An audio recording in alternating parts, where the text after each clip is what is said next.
Sanibona bafethu uvane lo so ngisathanda kuthola umbiko about uMiguel Team. uMiguel Team icontract yakhe iyaphela this season. Njengoba iphela this season icontract yakhe Orlando Pirates decide ungayirenew icontract yakhe because umjidi mase ucheck iminyaka yakhe iyamshaya and mase ucheck ushawa ama-injury. Yabo ukukhumbula kahle uMiguel Team wathola i-injury during i-preseason ye-Orlando Pirates. Yabo walimala lapho waphinde wabuya. Yabo ekubuyeni kwakhe igame agcina ukuyidlala mengikhumbula kahle wagcina ukudlala against i-Al Ahly if I'm not mistaken and nakhona ngena second half yabo. So i-Orlando Pirates iyabona ukuthi kahle kahle lo mjida lwama-injury ayambulala because after that game umjida walimala ejimini. Yabo walimala ejimini ingakho nje singasamboni edlala umjida sijwayele umbona ehleli lapha phezulu ehleli nabanye abadlali abangajwayele ukudlala. Yabo so uMiguel Team bafethu mekuphela isizini uyahamba ku-Orlando Pirates. Inkinga ke asazi uzoyapi from now. Uzoba i-free agent but ke kunama-sources engwazile kuthiwa kune-club ese-America engenzeka aye kuyona. Yabo ayoyidlalela ele-America because menikhumbula kahle uMiguel Team before azadlalela i-TTM menikhumbula i-TTM i-club le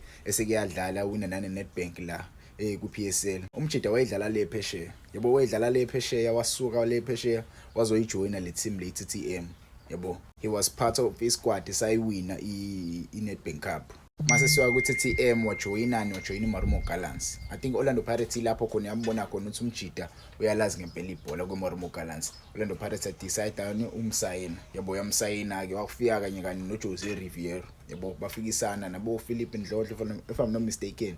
Yabo bafikisana ngalozo izikhathi lezo umjida wadlala mfethu wadlala umjida. To be honest I'm not happy. Yabo uma yasekhamba uMiguel Team ngeke ngibe right but ke i-part of ibhola mfethu.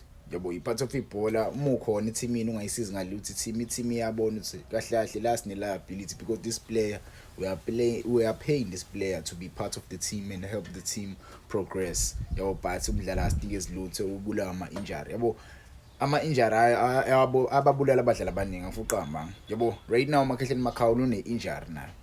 uMakhehleni Makhawula ulimazwe uWandile Dubama ikhumbula igame ayidlala kwiSoweto Derby even though idlalile izolo uMakhehleni Makhawula but leya injury isazombuyela nimbonile izolo ehambe eqwele wakhonkolo wa plastic. Yabo I hope uMakhehleni Makhawula uyashesha lulame mfethu because baningi abadlali Orlando Pirates ezobathola kuleli window siyakulona. Yabo kuleli window siyakulona there are many players Orlando Pirates ezozama ukubathola abazovala izikhala zalabadlali engenzeka abahambe.